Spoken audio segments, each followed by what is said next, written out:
Welcome to podcast number 2 for 2013. I'm SS at Solid Signal, and let's get right into it.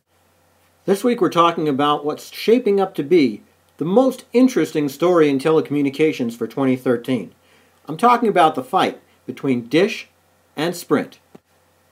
Both of these companies are engaged in a fight to try to take over a small telecommunications company called Clear.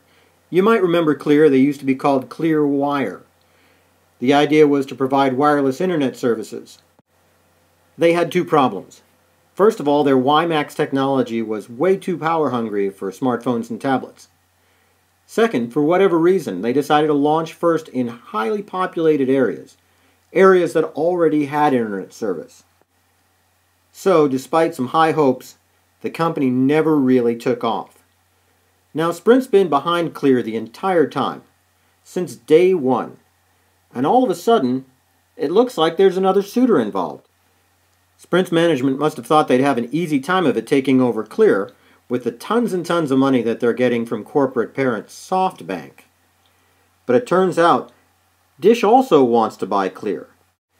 Now, Dish and Sprint have never really been able to figure out if they're friends or enemies.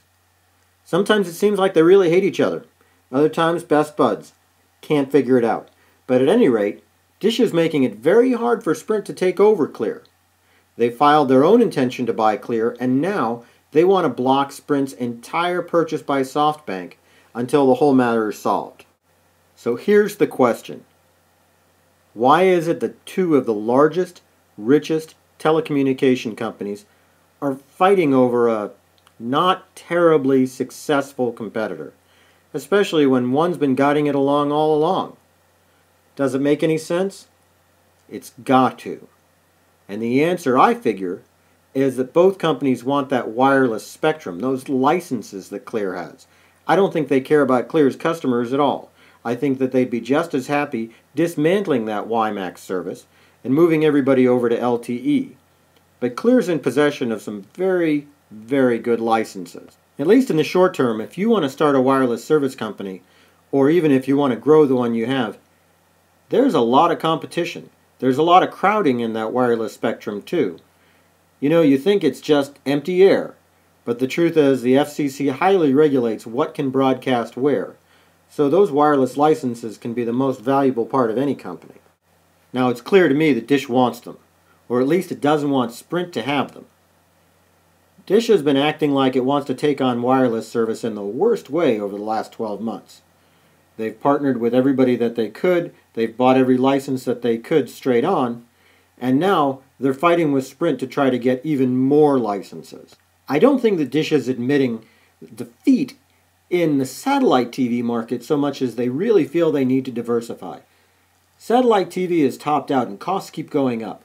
Dish wants to find a new growing market. DirecTV is doing the same thing in other countries, but they haven't tried it in the US. So here's what it comes down to. Sprint's got money in the bank.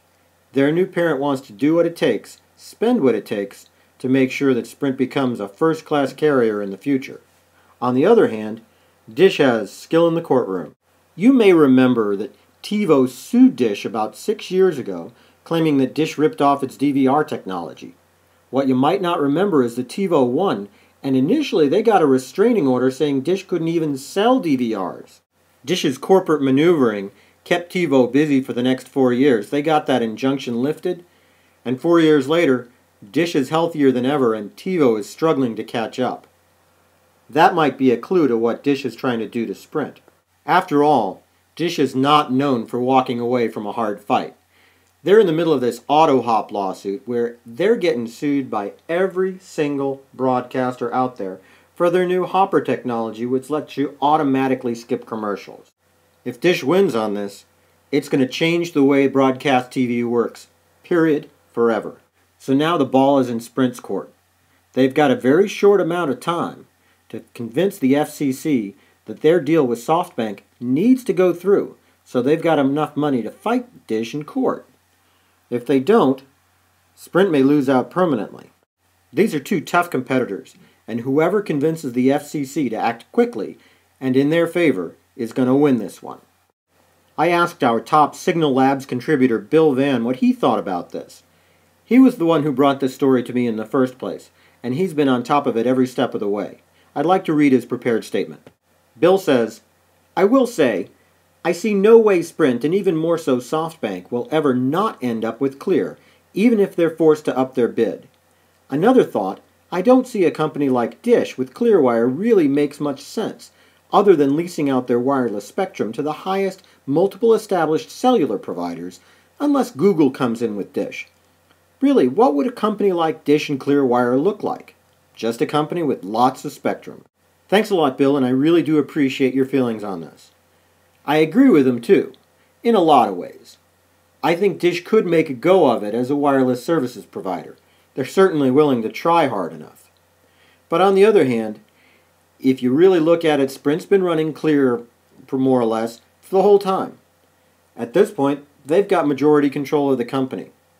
And the FCC is going to look at it, and they're going to say, well, they're doing an okay job with it. They're not acting against the public good. They're just not making a lot of money with it.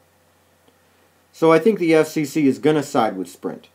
Dish is going to throw a lot of legal challenges its way, but I think at the end Sprint will probably win here. Now you shouldn't count Dish out.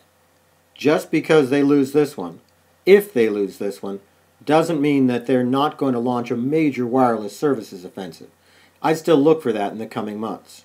Thanks a lot for listening. If you're interested in suggesting topics for future podcasts, contact us at the Solid Signal blog.